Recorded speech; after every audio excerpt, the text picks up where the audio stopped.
What if I told you that Meghan Markle didn't just walk into her royal wedding as a glowing bride, but as a strategist laying out a trap? A trap so cleverly disguised in white lace and tiaras that not even the world's cameras, flashing from every angle, caught what was really going on. And here's the kicker. George Clooney himself, Hollywood's charming silver fox, would later drop a revelation that pulled the rug from beneath Meghan's carefully polished image. Was Harry's wedding really about love and tradition, or was it a calculated networking event to hook A-listers into her orbit? Let's dive into this, because once you hear the whispers behind the palace walls and the glitz of celebrity seats inside St. George's Chapel, you'll never look at that fairy tale wedding the same way again. Picture it.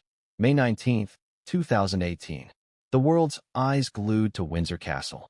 Every news channel, every glossy magazine, every gossip column buzzing with the sight of Meghan Markle walking down the aisle. The narrative sold to us was a fairy tale, an American actress stepping into royalty, breaking barriers, rewriting history. But what if behind the dreamy veil, there was a razor-sharp plan? What if Meghan used that altar not just as a place to say "I do," but as a red carpet to connect with the world's most influential names? Ask yourself, why was the guest list packed with A-listers who barely had ties to the couple? Serena Williams, Oprah Winfrey, Idris Elba, and, of course, George and Amal Clooney. Doesn't it make you wonder, how did a TV actress, relatively unknown outside her suit's fanbase, pull Hollywood's royalty into a royal ceremony? Before we continue, please hit the like button, subscribe to the channel, and turn on the notification bell for updates. Here's where it gets juicier. Reports later surfaced that Meghan and Harry barely knew the Clooneys before the wedding. Yet, there they were, front row, mingling with royals and celebrities alike, as if they'd been lifelong friends. And the whispers grew louder when George Clooney casually admitted something that turned heads. Meghan's wedding wasn't just about romance. It was about positioning. Think about that. A moment billed as the ultimate romantic union suddenly reframed as a strategic play. Now pause. Why would Clooney, one of Hollywood's most media-savvy men, let that slip? Coincidence? Or was he deliberately exposing a piece of the game? Now let's rewind to Meghan's background for a moment. Before the tiaras, she was hustling in Hollywood. Acting gigs here and there, small roles, constant auditions. Then came Suits, a break, yes, but still far from A-list territory. Meghan wasn't Angelina Jolie. She wasn't Jennifer Lawrence. She was someone with ambition, someone who knew the value of connections in a town where power is traded over dinner tables and red carpets. And when she stepped into Harry's life, her stage got bigger. What better stage than the royal wedding, broadcast to billions, to showcase herself as more than just an actress? Isn't it suspicious that the guest list felt less like a traditional royal roll call and more like an Oscars afterparty? The royal family, of course, presented it as modern, refreshing, diverse. They needed Meghan's Hollywood sparkle, or so the narrative went. But dig deeper. Did Meghan need the royals, or did she need their platform? Because here's where it gets unsettling. The moment she said, "I do," she wasn't just gaining a husband. She was rebranding herself overnight into a global figure. And that wedding guest list wasn't random. Every A-lister there was a potential ally, a future collaborator, a key to doors she'd never had access to before. And she knew it. Let's not forget, George and Amal Clooney didn't just attend the wedding. They reportedly invited Harry and Meghan to their villa in Lake Como shortly after. Within weeks, Meghan had gone from TV actress to rubbing shoulders with one of Hollywood's most powerful couples. Ask yourself, was that fate, or was that the payoff of a well-set trap? Think of it like chess. The bride in white wasn't just a bride. She was a queen on the board, moving pieces, making connections, securing her future. And the Clooneys? They weren't just wedding guests. They were pawns, or maybe even fellow players, in a much larger game. But here's where things turn from clever to controversial. Meghan's carefully curated image as the innocent, overwhelmed new Duchess clashes with this narrative of a woman orchestrating her rise with precision. How can both be true? Can someone be both a victim of the crown and a mastermind of celebrity networking? Isn't that contradiction itself the very reason people are divided about her? And if Clooney's disclosure is even half true, it exposes something chilling, that the royal wedding itself, the event watched by billions, may have been less about romance and more about branding. Still not convinced? Let's look at the evidence. Oprah Winfrey, she didn't just attend the wedding. Months later, she was interviewing Meghan and Harry in the bombshell tell-all that shook the monarchy. Coincidence? Or was the seed planted that very day in St. George's Chapel? Serena Williams, already a close friend of Meghan's, but also a high-profile name who anchored Meghan's new image as a powerful, connected woman. Idris Elba, not just a guest, but the DJ at the wedding reception.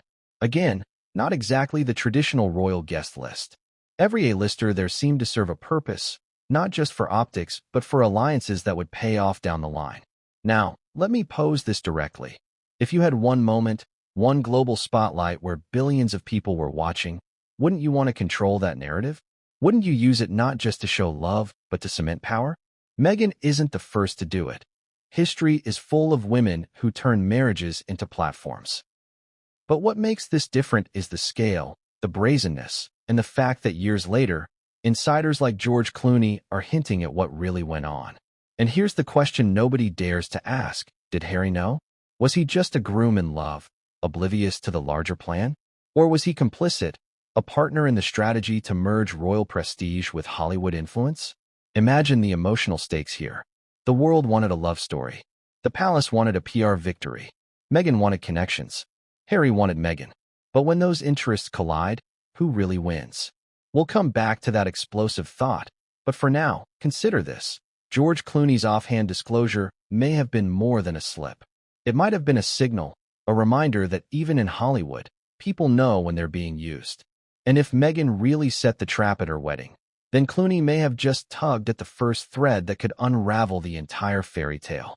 But what came next would change everything, and no one saw it coming. What do you remember most about Harry and Meghan's wedding? The dress? The carriage ride? The kiss on the chapel steps? Or was it the faces in the pews? Famous faces, unexpected faces, people you wouldn't normally find at a royal ceremony? Because let's be honest, that guest list wasn't ordinary. It wasn't the typical mix of aristocrats, diplomats, and centuries-old family friends. It was glittering, headline-grabbing, Hollywood royalty seated alongside the Windsors. And that's where the first clues of Meghan's alleged strategy begin to show themselves. Take a step back. Think about traditional royal weddings. Prince William's marriage to Kate Middleton, for example, was packed with dignitaries, world leaders, extended family, and long-standing allies of the crown. Yes, there were a few celebrities sprinkled in, but they were people with direct ties, friends of the couple, or cultural icons who represented Britain. With Meghan's wedding? Different story. Suddenly you had Oprah Winfrey sitting in the audience, even though at that point, she reportedly didn't know Meghan well at all. Idris Elba, global superstar, was not just present, he was spinning tracks at the after-party. Serena Williams, David and Victoria Beckham, Priyanka Chopra, and, of course, George and Amal Clooney. Now, ask yourself, how many of these guests had strong, established ties to either Harry or Meghan before that day? The answer? Very few. It begs the question, why were they invited? What role were they meant to play? And here's the chilling thought. Was the royal wedding, billed as the union of two hearts, actually staged as Meghan's ultimate networking event? Let's break this down. Meghan, as a Hollywood actress, wasn't exactly swimming in the same social pool as the Clooneys or Oprah before she met Harry. She was well-connected in certain circles, yes, but not in the rarefied A-list stratosphere. Suits gave her exposure, but it didn't make her a household name. She wasn't sitting front row at the Oscars. She wasn't the face of global activism campaigns. Yet on her wedding day, she suddenly had the cream of Hollywood present, cameras capturing every smile, every wave, every handshake. That's not coincidence, that's curation. And it wasn't just the names. It was the placement. Think about it. The Clooneys weren't shoved in the back pews. Oprah wasn't treated like a casual observer. These people were given prime seats, positioned for maximum visibility, photographed at angles that guaranteed headlines. Doesn't that sound more like a Hollywood premiere than a royal wedding steeped in tradition? Here's something even more striking. Many royal insiders reportedly raised their eyebrows at the guest list. Palace aides and commentators quietly questioned why individuals who had met Harry and Meghan only once or twice, or in some cases, not at all, were being treated like lifelong confidants. Was it Meghan's doing? Did she insist on these names? knowing their presence would instantly elevate her own standing on the global stage? Imagine the tension behind the scenes. The palace, steeped in centuries of protocol, suddenly found itself hosting a celebrity gala disguised as a wedding. But here's the kicker. George Clooney later admitted in interviews that he and Amal barely knew Harry and Meghan before the wedding. Think about that. Barely knew them. Yet there they were, seated in the inner circle, mingling like old friends. That one admission alone cracks the facade wide open. It suggests that the guest list wasn't about intimacy. It was about influence. It was about Meghan placing herself in proximity to power. And what better way to do it than to trap Hollywood's elite in an event where billions of eyes would see them by her side? This wasn't just about status. It was about strategy. Each guest represented a door, a connection, a future possibility. Oprah, for example, later became the face behind Meghan and Harry's explosive tell-all interview. Was that alliance born months later, or was the seed planted on that wedding day? Idris Elba, another headline name, gave the reception a sense of glamour and credibility, bridging royal stiffness with star power. Serena Williams, already a friend, cemented Meghan's association with greatness in sports and global culture. And the Clooneys? Their Lake Como villa became a hotspot Meghan and Harry would soon frequent, blurring the line between royalty and Hollywood aristocracy. Now here's where the emotions spike. Imagine being Harry's longtime friends, many of whom were reportedly snubbed from the guest list to make room for celebrities. These were men and women who had stood by him through thick and thin, through military service, through his wilder party years, sidelined for people Harry barely knew. Can you feel the sting of betrayal there? Can you picture the whispers of discontent among his old circle, watching the guest list unfold like a who's who of Hollywood instead of a who's who of Harry's life? Let's pause on that contradiction. On one hand, Meghan was being celebrated as a fresh, modern force within the monarchy, bringing diversity and inclusivity. On the other hand, behind the glamour, her choices seemed to alienate the very people who had always supported Harry. Was this a bride prioritizing love and tradition, or was it a calculated move to reshape her world overnight? Here's the real shocker. By loading the pews with A-listers, Meghan wasn't just raising her profile. She was embedding herself in a network that would outlast her royal title. Think about it. Today, stripped of many royal privileges, what does she still have? Celebrity allies, powerful friends, a platform in Hollywood. The royal wedding wasn't just her happily ever after, it was her launch pad. And here's the cliffhanger. If the guest list itself was a trap, carefully designed to secure her Hollywood future, then what role did George Clooney's shocking disclosure play in blowing the lid off this strategy? Because once we dig into what Clooney revealed, the entire fairy tale starts to look like a calculated scheme. But what he said, and how it changed everything, is where this story really begins to unravel. What if I told you Meghan Markle's obsession with Hollywood wasn't something that began at Windsor Castle? That by the time she married Prince Harry, she'd already spent years weaving herself into the fabric of celebrity culture, stitching her name, sometimes subtly, sometimes boldly, into places where influence lived. Long before she walked into St. George's Chapel in a Givenchy gown, Meghan was already strategizing. The wedding may have been her boldest move, but the pattern? It was there from the very beginning. Here's the first shocking truth. Meghan wasn't a household name when she met Harry. She wasn't on the A-list. She wasn't even scraping the B-list. She was a working actress, yes, but working actresses in Hollywood are like grains of sand on the beach. She had a steady role on his Suits, but let's not pretend it was Game of Thrones or Friends. Outside of the niche fan base, she was relatively unknown. Yet Meghan had one thing that many actresses didn't: hustle. She understood the value of connections. She understood the economy of networking. And she wasn't afraid to play that game. Go back to her early days in Hollywood. Meghan's Instagram, before it was scrubbed, was filled with carefully curated images.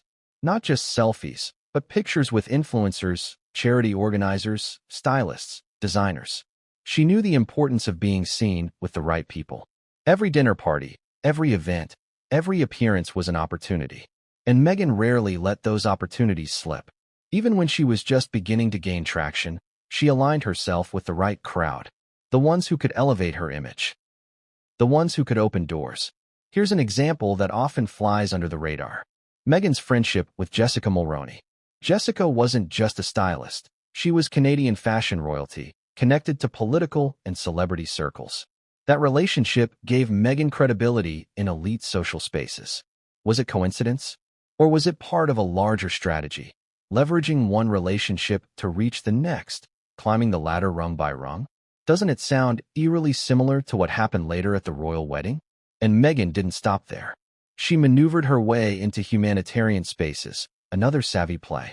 SmartWorks, World Vision, UN Women. These weren't just charities she casually stumbled into. They were platforms, global platforms. Appearances at these events weren't only about service. They were about optics. They placed Meghan alongside influencers, philanthropists, and, importantly, celebrities. By stepping into humanitarian work, Meghan crafted an image of purpose. She wasn't just an actress anymore. She was a humanitarian, a woman with a cause. And who are humanitarian spaces often filled with? Celebrities. George Clooney himself, let's not forget, has long branded himself as both actor and activist. Was Meghan's humanitarian work a sincere calling, or was it also a rehearsal for aligning herself with the Clooneys of the world? Now let's zoom in on Meghan's pre-Harry romantic life. This isn't gossip for gossip's sake. It's about patterns. Meghan was married to Trevor Engelson, a Hollywood producer. That marriage plugged her directly into the entertainment machine. Casting calls, networking events, Hollywood parties. Through Trevor, Meghan learned the rhythms of the industry.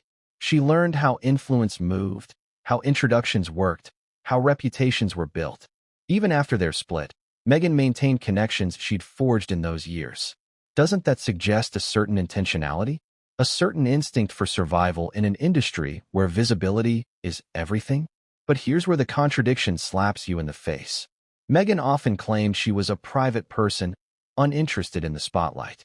She presented herself as someone who simply fell in love with Harry, an outsider swept into royal chaos. But the evidence tells another story. Her past shows a woman very interested in the spotlight, very keen on cultivating powerful relationships, very aware of the value of aligning with A-listers. Ask yourself, can both narratives be true? Can someone despise the glare of fame, yet constantly position themselves in its glow? This is where George Clooney enters the picture again, not physically yet, but conceptually. Clooney, for years, has been Hollywood's king of humanitarian chic. He's the prototype Meghan seemed to model herself after. Half actor, half activist, entirely powerful. By the time she met Harry, Meghan had already practiced the playbook.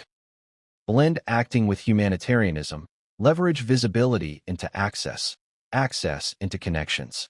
Doesn't it seem inevitable that she'd one day cross paths with Clooney and his circle? Doesn't it feel less like coincidence and more like convergence? Now, let's take it back to her Suits days. Toronto wasn't Hollywood, but Meghan used it as her training ground. Toronto had its own circle of elites, stylists, athletes, influencers. Meghan embedded herself in that scene. Serena Williams met at a charity football game years before the wedding. That chance encounter blossomed into one of her most high-profile friendships. Another coincidence? Or another carefully nurtured relationship? Serena would later attend the royal wedding, her presence instantly legitimizing Meghan's global relevance. Again, the pattern emerges. Use one platform to reach another, one connection to build toward the next. And here's where the emotional twist hits. Meghan wasn't doing anything illegal. She wasn't breaking rules. She was doing what ambitious people do, climbing, strategizing, surviving. But the clash came when this pattern of networking collided with the ancient, rigid traditions of the monarchy. Royals aren't supposed to need connections. They are the connection. They're the sun, and everyone else orbits around them. But Meghan wasn't raised in that system. She was raised in Hollywood's hustle, where every hand you shake matters. So when she entered Harry's world, she didn't abandon that mindset. She amplified it. And the wedding guest list? That was her masterpiece. But before we get there, let's not skip the critical moment, George Clooney's disclosure. Because the truth is, Meghan had been building toward that kind of proximity for years. Every Instagram post, every charity alignment, every celebrity friendship, pieces of a puzzle that would culminate at Windsor Castle. Clooney's eventual admission that he didn't really know the couple well before the wedding wasn't just surprising. It was confirmation. Confirmation that Meghan's networking style wasn't incidental. It was intentional. So here's the question. When Meghan walked down the aisle, was she just a bride in love, or was she a strategist executing her most daring play yet? Because by the time George Clooney's name appeared on that guest list, the groundwork had already been laid. The wedding wasn't the beginning of Meghan's Hollywood climb. It was the grand unveiling. And here's the cliffhanger. Clooney may have revealed one piece of the puzzle, but his disclosure hinted at something deeper. Something about how quickly Meghan and Harry folded themselves into the Clooney's world after the wedding. But why? Why did George and Amal, who barely knew them, become such central figures so fast? The answer to that question changes everything, and it's where our story takes its sharpest turn yet. Imagine this. You're George Clooney, one of the most recognizable faces in the world, a man who has navigated Hollywood's flashing lights, paparazzi storms, and red carpet politics for decades. You don't say things by accident. Every word is measured. Every soundbite is calculated. Yet, when Clooney casually let slip a detail about Harry and Meghan's wedding, it sent shockwaves rippling through the narrative. Why? Because he revealed what many had suspected all along, that he and his wife Amal were not longtime friends of the royal couple at the time of the wedding. In fact, they barely knew them. Pause right there. Doesn't that completely shatter the illusion? Think about it. The cameras showed Clooney at Windsor, sitting in the front rows, mingling as though he were part of Harry's inner circle. The world assumed the connection must run deep. But Clooney's disclosure stripped away the veil. He wasn't there because of friendship. He was there because Meghan wanted him there. And that makes all the difference. Let's reconstruct the timeline. Just days after the wedding, reports surfaced that George and Amal invited Harry and Meghan to their Lake Como villa. Pictures of Harry and Meghan dining with Clooney, riding motorcycles, relaxing under the Italian sun began circulating. It looked like the beginning of a glamorous friendship. But Clooney's later statement revealed the truth. That bond hadn't been forged before the wedding. It was born at the wedding. In other words, Meghan used the wedding not just as a celebration of love, but as a meeting ground, a networking launch pad. Now, let's ask the obvious question. Why would Clooney admit this? He's no stranger to the press. He knows how words can be twisted. So why reveal that he barely knew the couple? Was it a slip of the tongue? Or was it deliberate? Could it be that Clooney himself felt used, pulled into Meghan's grand strategy, without fully realizing it until afterward? If that's the case, his disclosure wasn't just information. It was a warning, a subtle way of saying, I see what was done here. Consider the irony. George Clooney, who for years has been Hollywood's kingmaker, suddenly positioned as Meghan Markle's pawn. And perhaps that stung. Clooney, who once famously declared he would never marry until Amal swept him off his feet, has always been careful with his image. The idea that Meghan co-opted his star power for her wedding undermines his carefully built reputation as someone who chooses where to align himself. Maybe that's why he let the truth slip. Maybe it was his way of reclaiming control over the narrative. But let's not underestimate the impact of those words. Once Clooney admitted they barely knew each other, the entire guest list began to look suspicious. If George and Amal were invited without a close relationship, who else fit that mold? Was Oprah there under the same pretense? Idris Elba? Priyanka Chopra? Suddenly, Meghan's wedding felt less like an intimate union and more like a Hollywood casting call. Doesn't it make you wonder? How many of those smiling faces were genuine friends, and how many were props in Meghan's ultimate debutante ball? And here's where it gets emotional. Harry's friends, many of whom were reportedly snubbed for the wedding, must have been seething. Imagine standing by Harry for decades, only to find yourself sidelined for people who barely knew him.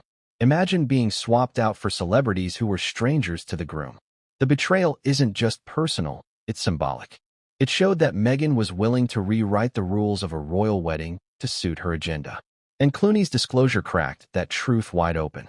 Let's not forget Clooney's exact phrasing. He didn't gush about Meghan and Harry being old pals. He didn't paint a picture of years of friendship. He stripped it down to the bare reality. They weren't close.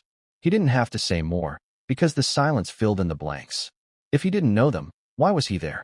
And if he was there without closeness, then Meghan's motives for inviting him become glaringly clear. Now picture the fallout. That revelation made headlines around the globe.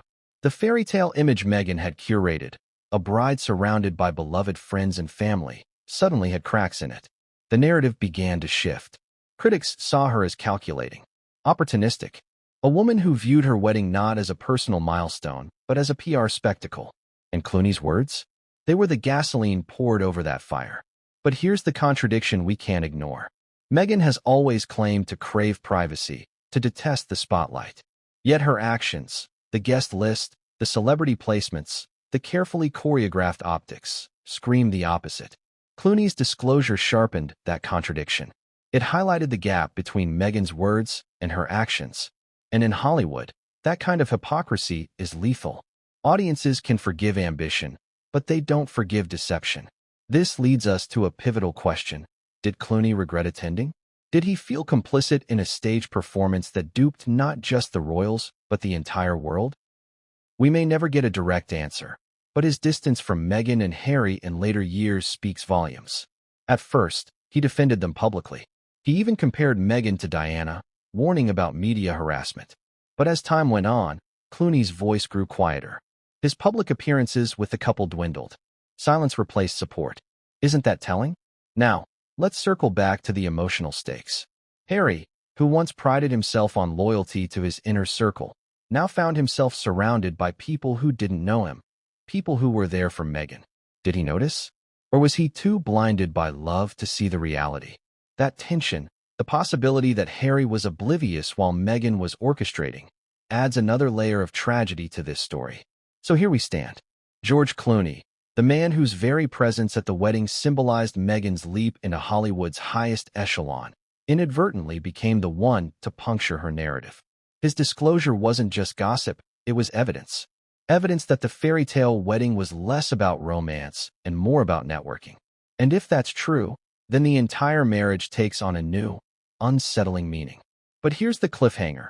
Clooney may have opened the door, but he wasn't the only celebrity caught in Meghan's web that day. One A-lister in particular became the focus of Meghan's attention, a target so bold, so influential, that the stakes of her trap skyrocketed. And once you learn who that person was, you'll understand why the royal family itself began to grow uneasy. What if I told you that beneath all the pomp and ceremony, behind the white veil and glittering tiara, Meghan Markle's eyes weren't just on Harry. They were locked on someone else. Not romantically, strategically.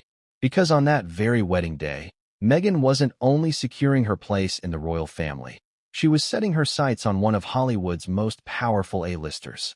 And the whispers say this wasn't a coincidence. It was the real prize she had been planning all along. Now let's get one thing clear. Meghan has always understood the currency of proximity. Who you're photographed with matters. Who you're seated next to matters. Who you can casually call a friend matters. And at that wedding, her alleged target wasn't just another celebrity. It was someone who could open doors, shape narratives, and cement her as more than a duchess, a global brand. So who was this mysterious figure? Many point toward Oprah Winfrey. Think about it. Oprah wasn't a close personal friend of Meghan's before the wedding. They'd reportedly had one meeting, arranged through mutual contacts. Yet there she was, sitting prominently among the guests at Windsor Castle, perfectly positioned for the cameras. Why? Because Oprah wasn't just a guest, she was the golden key. A media titan, a global voice, a woman whose approval could transform Meghan from royal outsider to cultural powerhouse. And what happened less than 3 years later? Oprah sat across from Meghan and Harry during the infamous primetime interview that shook the monarchy to its core. That wasn't coincidence. That was follow-through. The trap laid at the wedding bore fruit on international television. One invitation led to one alliance, and that alliance shifted global perception of Meghan forever. Doesn't that sound like the move of a strategist, not just a bride? But here's where the contradictions pile up. Meghan claimed repeatedly that she wanted privacy, that she was overwhelmed by the media storm. Yet she aligned herself with Oprah, the very queen of public exposure. The woman whose empire thrives on turning personal stories into global events. Ask yourself, was Meghan really running from the spotlight, or was she chasing it with more precision than ever before? Now, Oprah may have been the crown jewel of the wedding guest list, but she wasn't the only target. Priyanka Chopra was there too, another actress who, like Meghan, had crossed from entertainment into global influence, marrying into another high-profile world with Nick Jonas. Serena Williams, a world icon in sports and activism, was not just a friend but a symbol of Meghan's ability to attach herself to greatness. Idris Elba wasn't just a DJ, he was a connection to Hollywood's inner circle. Every name carried weight. Every handshake was an investment. But the emotional core of this chapter is Harry. Did he realize his bride had set her sights beyond him? Imagine the scene. He's standing at the altar, pouring his heart into vows, while his bride is simultaneously weaving a web among the A-listers in attendance. To Harry, the day was about love.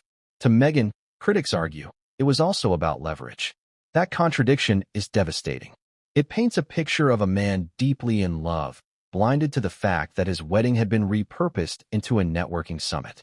And then there's the royal family. They're no strangers to celebrity, but even they reportedly raised eyebrows at Oprah's presence. Unlike Clooney, unlike Serena, Oprah wasn't part of their social world. Her invitation was Meghan's doing. For the monarchy, inviting a figure like Oprah carried risk. She was powerful, but she was also unpredictable. She wasn't bound by royal protocol. And when she eventually hosted Meghan and Harry for that bombshell interview, the palace's fears were realized. The wedding invitation had come back to haunt them. Here's the emotional irony. Meghan's choice to pursue Oprah at the wedding wasn't about building trust with her new family. It was about building security outside of them. It was her escape hatch. By aligning herself with Oprah, Meghan guaranteed that if the royal experiment failed, she would never be powerless. She would always have a platform, always have a voice, always have a way to control the narrative. Doesn't that reframe the entire wedding as less of a fairy tale and more of a chessboard? And here's a twist most people miss. Oprah herself later said she wasn't particularly close to Meghan before the wedding. That echoes George Clooney's disclosure.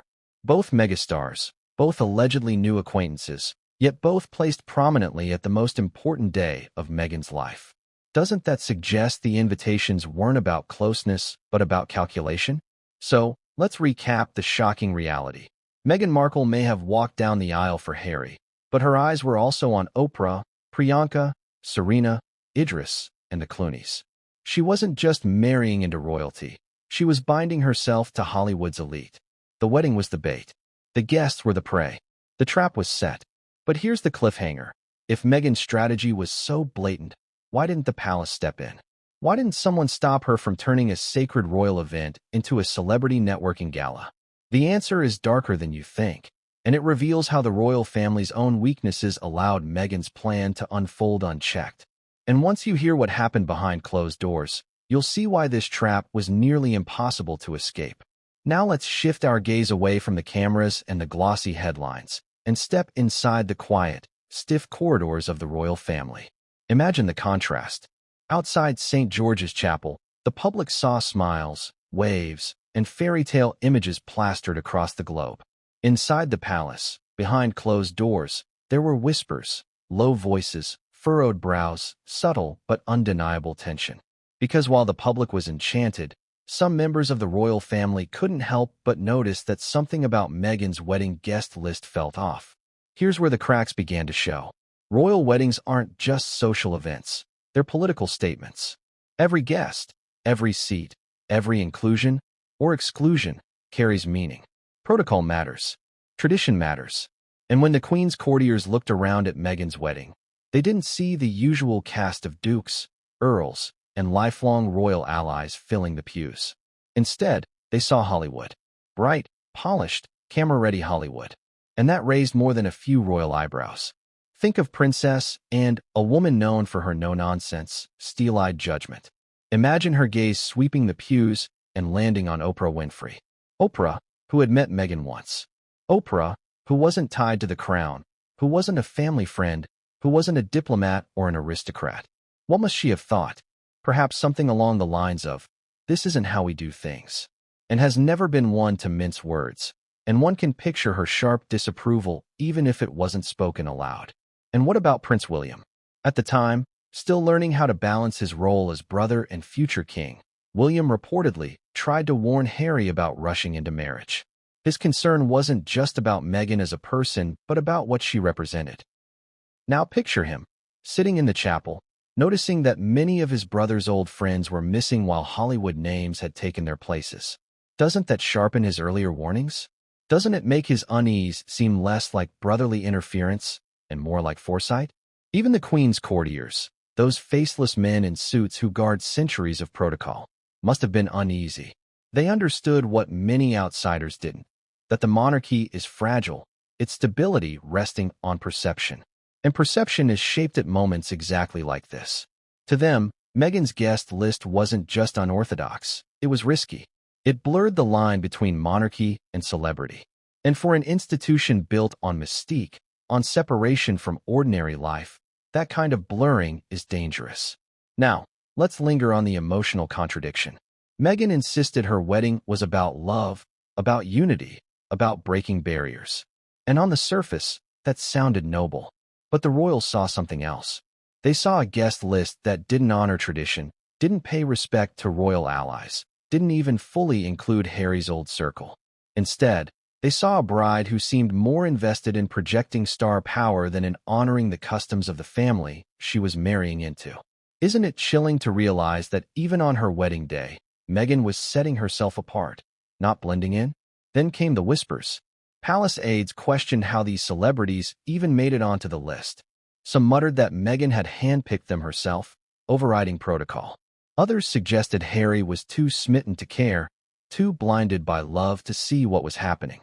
Either way, the optics unsettled the family. This wasn't a royal wedding.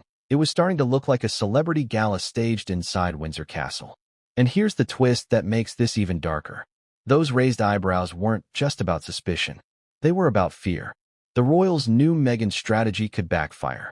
By filling her life, and by extension, Harry's, with A-listers, Meghan was creating a world where her loyalties might not lie with the monarchy at all. Where would her power come from if palace life turned sour?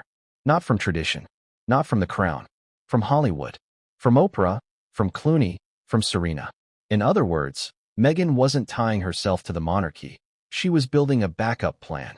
Now put yourself in the Queen's shoes. A monarch who had spent decades carefully curating the royal image, balancing duty with mystique. Imagine watching a newcomer transform your grandson's wedding into a red carpet event. Wouldn't you feel the ground shifting beneath your feet? Wouldn't you sense that something dangerous had just been unleashed? But here's the emotional gut punch. While some royals raised eyebrows and whispered in corridors, Harry was radiant. To him, this was the happiest day of his life. He wasn't questioning the guest list. He wasn't noticing the tension. He was in love. And that love blinded him to the fact that his bride may have been playing a completely different game. It's tragic, isn't it? To imagine a man swept away by romance, while the people closest to him saw warning signs flashing all around. And yet, even the most skeptical royals didn't stop it. They didn't confront Meghan about the guest list. They didn't block the invitations. Maybe they thought it wasn't worth the fight. Maybe they thought Harry deserved his day. Or maybe, just maybe, they underestimated her. They thought she would play by the rules eventually. But they were wrong. Very wrong. Because what happened after the wedding proved that those raised eyebrows weren't just paranoia. They were prophecy. Meghan's post-wedding behavior confirmed the palace's worst fears. Dinner parties with A-listers, quick trips to Hollywood villas, high-profile appearances. The wedding wasn't a one-off. It was the beginning. And the royals, who had tried to dismiss their unease, suddenly realized they were dealing with a woman who had used their most sacred ceremony as a springboard. And here's the cliffhanger. One dinner in particular, hosted by Meghan after the wedding, would expose just how bold her networking had become. A dinner where an A-lister clash nearly blew the entire strategy wide open. What happened that night would leave even Meghan's new allies stunned. And it's where this story takes its sharpest twist. Now the cameras were gone. The vows had been spoken, the carriage ride completed, the photographs printed across every glossy magazine on earth. The fairy tale was cemented for the public. But behind the palace gates, a new game began. Meghan Markle, Duchess of Sussex, was no longer just a bride. She was a hostess. And the dinner parties she orchestrated after the wedding were not simply about food, laughter, or celebration. They were about building alliances, about leveraging the guest list of her wedding into something lasting. They were about consolidating power.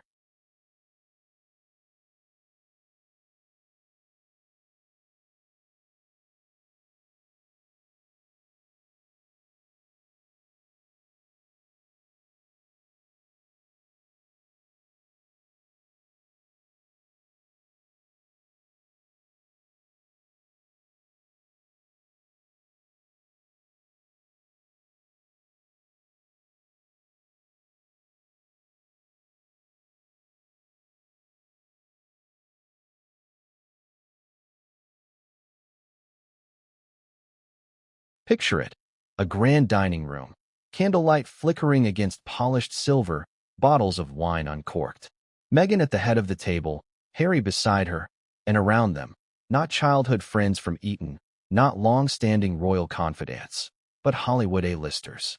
George and Amal Clooney, Serena Williams, Priyanka Chopra, Oprah's inner circle. These weren't just dinner guests.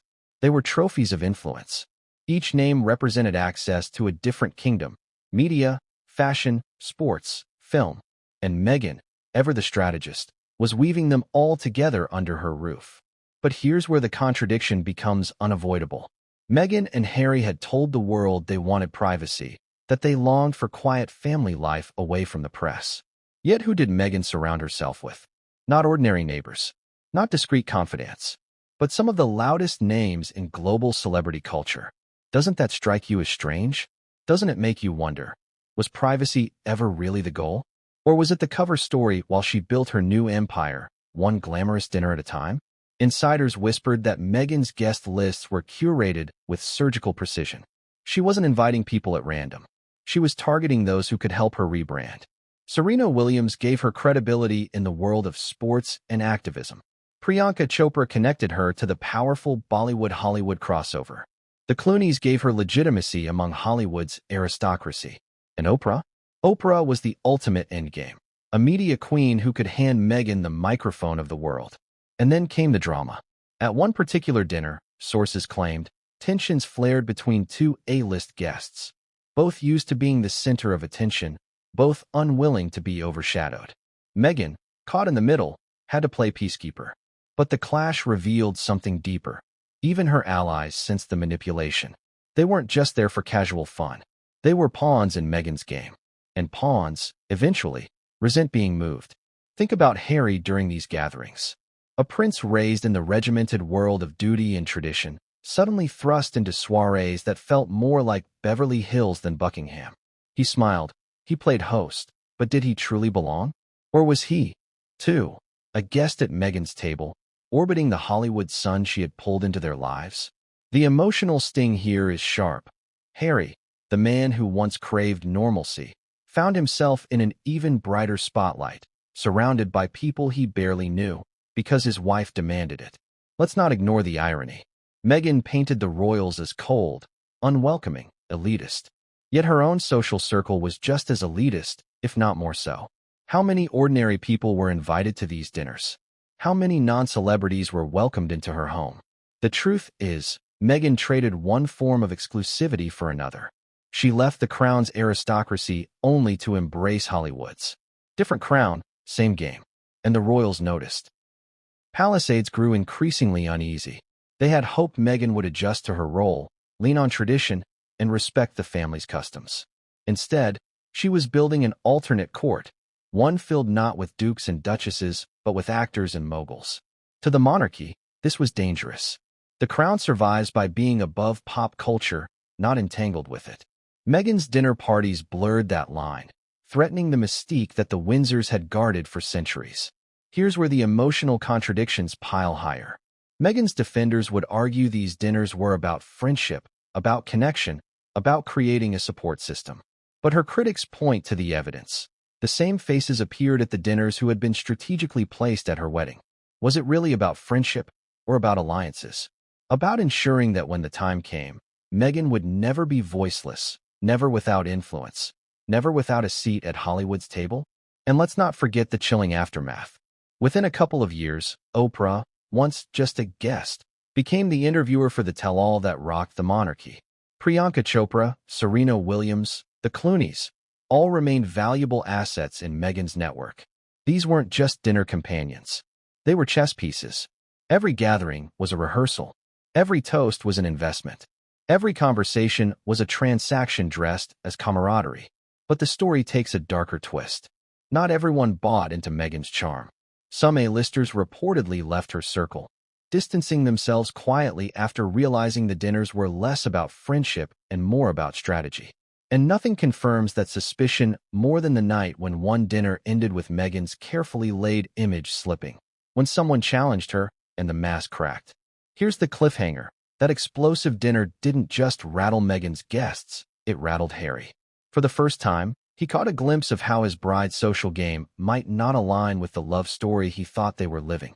What happened that night set off a chain of realizations, and it's where the trap Meghan had set began to expose itself from the inside out.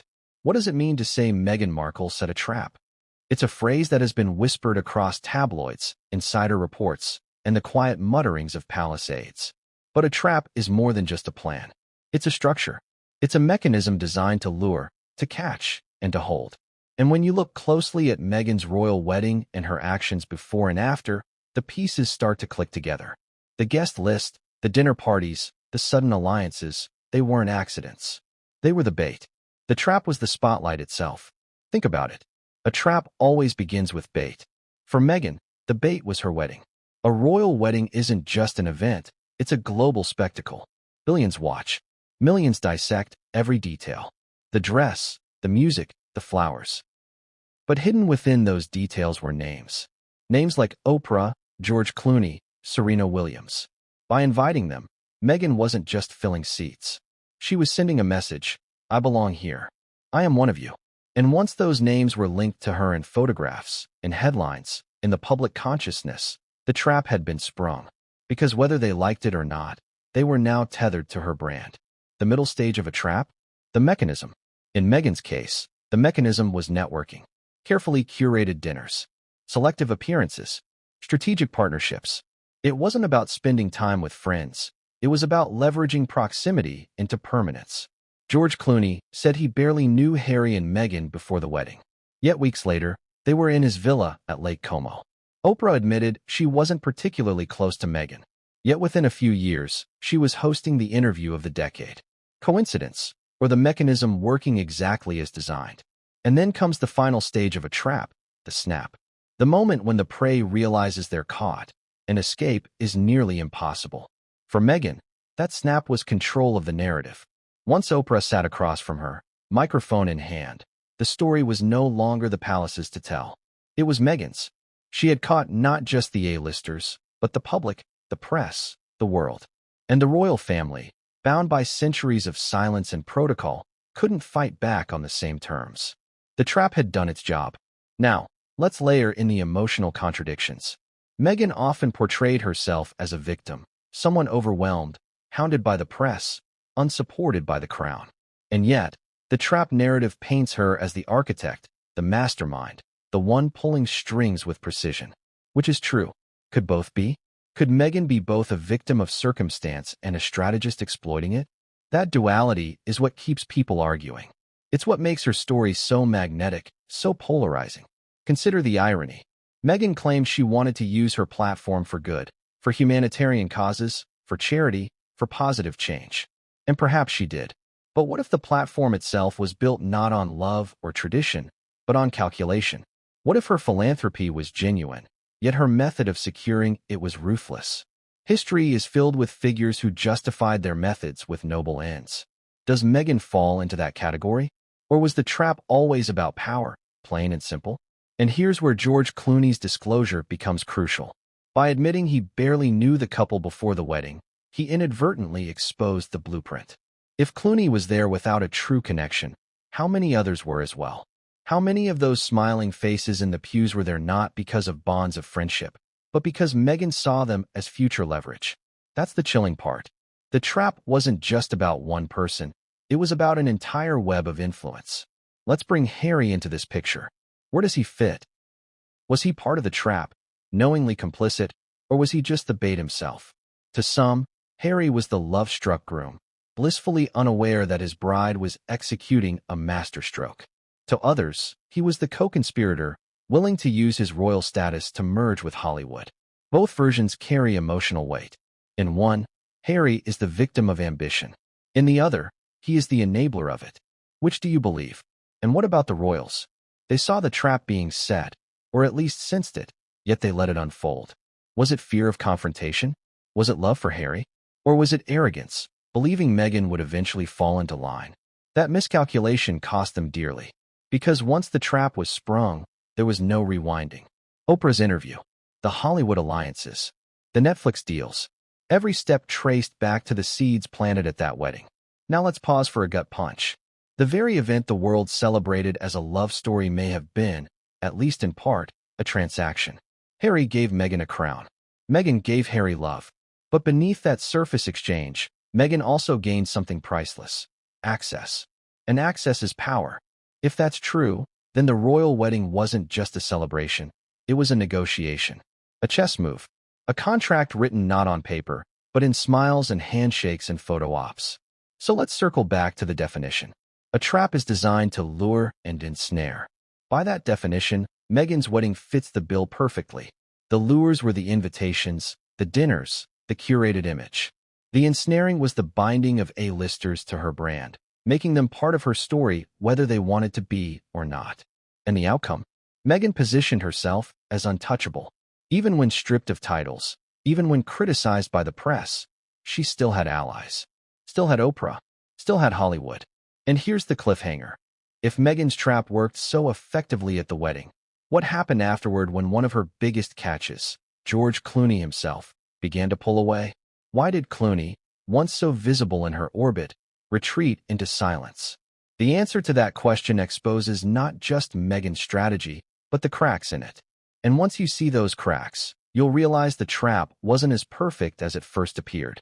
Let's rewind for a moment. Remember the way George Clooney's name lit up the headlines when he and Amal appeared at Meghan and Harry's wedding? He was the ultimate symbol of star power, the proof that Meghan had elevated herself into Hollywood's most exclusive echelon. But now fast forward just a few years, and the picture looks very different. The Clooneys, once positioned as near-royal allies, had all but vanished from Meghan and Harry's orbit. Their early closeness dissolved into silence. And silence, in Hollywood, often speaks louder than any statement.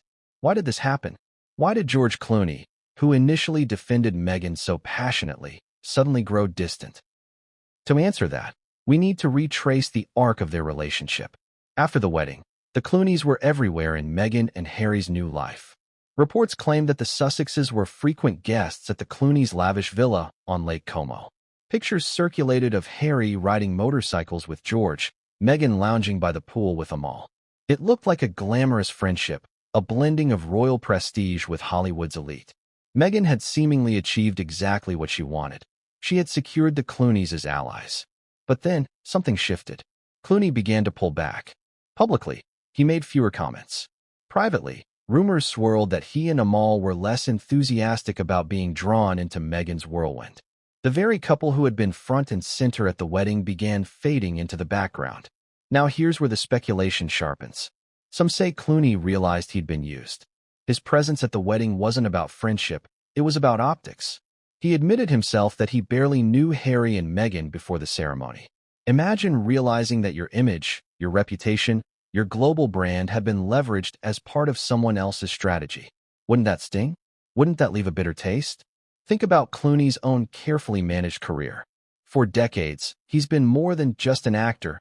He's been a political voice, a humanitarian, a power broker. He chooses his alignments carefully. Being cast as Meghan's trophy friend may not have sat well with him. And once he realized it, perhaps the regrets set in. Perhaps that's why his defenses of Meghan, so loud in the early days, grew quieter over time. And let's not forget, Clooney's early defenses were bold. He even compared Meghan's treatment by the press to that of Princess Diana, warning of history repeating itself. That statement was explosive, headline-grabbing, and it cemented Clooney as one of Meghan's champions. But later, his voice vanished. When the Oprah interview aired, when the Sussexes were criticized for the Netflix deal, when Meghan faced backlash after the Spotify split, where was George? Silent. Missing. Doesn't that silence feel intentional? Doesn't it suggest distance, if not regret? After all, Clooney is not shy about voicing his opinions. If he believed in Meghan's cause wholeheartedly, wouldn't he have continued to champion her? Instead, he faded from the narrative, leaving Meghan to lean more heavily on Oprah, Tyler Perry, and Serena Williams. Here's an emotional twist. Imagine Meghan's perspective. She had successfully pulled George and Amal Clooney into her wedding spectacle, paraded them as evidence of her new status, enjoyed the glow of their company in Italy. And then, slowly, they slipped away. One of her biggest catches, one of the crown jewels of her A-list trap, gone. That must have stung. It must have felt like betrayal, even if it was simply distance. Because for Meghan, losing the Clooneys meant losing some of the Hollywood legitimacy she had worked so hard to secure. And what about Harry? Did he notice the retreat? Did he wonder why one of his supposed new best friends had gone silent? Remember, Harry was new to this game. He wasn't raised in Hollywood. He didn't understand the delicate balance of celebrity alliances, how quickly they can shift, how easily they can fracture. To him, Clooney's retreat may have felt personal, confusing, even painful. Another wedge between his old life and his new one. But let's dig deeper into Clooney's possible motivations. He is fiercely protective of his own reputation. And Meghan's growing controversies, the rifts with the palace, the media battles, the polarization, may have been too much baggage for Clooney to carry. Aligning too closely with her could risk his own carefully curated image as Hollywood statesman. Better to step back, stay quiet, and let the storm pass without his name attached. This brings us to the ultimate irony. Meghan had used the wedding to pull Clooney in.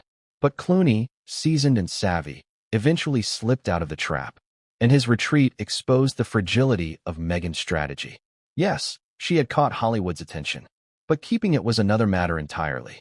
Maintaining those alliances required more than invitations and appearances. It required trust. And trust, once broken, is nearly impossible to rebuild.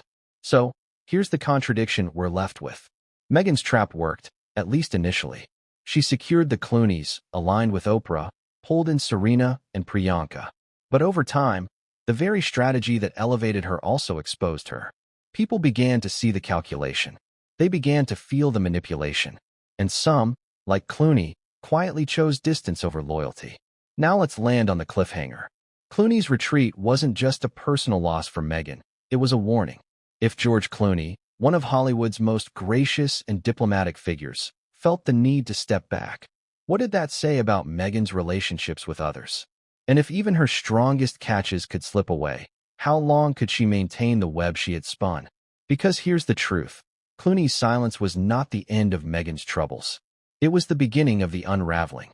And the next chapter reveals how Meghan's obsession with influence led her into even deeper clashes, not just with celebrities, but with the very monarchy she married into. What drives a person? Love? Duty? Ambition? For Meghan Markle, many argue it was something else, an obsession with influence. Influence is different from fame. Fame is fleeting, loud, chaotic. Influence is quieter, subtler, more enduring. Fame makes you known. Influence makes you powerful. And as Meghan transitioned from Hollywood actress to Duchess of Sussex, every move she made seemed less about fleeting fame and more about securing lasting influence. Let's strip this down to its core. Meghan knew acting wouldn't carry her to the top. Suits gave her recognition, but not global authority. Her humanitarian work gave her purpose, but not dominance. Even marrying into the royal family didn't guarantee permanence. After all, royal titles can be limited and royal loyalty fragile. But influence? Influence couldn't be taken away as easily. Influence meant owning the narrative, controlling the conversation, and surrounding herself with people who could amplify her voice on command. Think about the pattern. Meghan didn't just seek friends, she sought allies. Serena Williams wasn't just a tennis champion. She was an icon. Someone whose name carried weight far beyond sport. Oprah wasn't just a talk show host. She was a cultural empire. Tyler Perry wasn't just an actor and director. He was a gatekeeper to Hollywood resources, even providing Meghan and Harry with a literal fortress when they fled the UK. Priyanka Chopra wasn't just a fellow actress. She was a global crossover figure, linking Bollywood to Hollywood, east to west.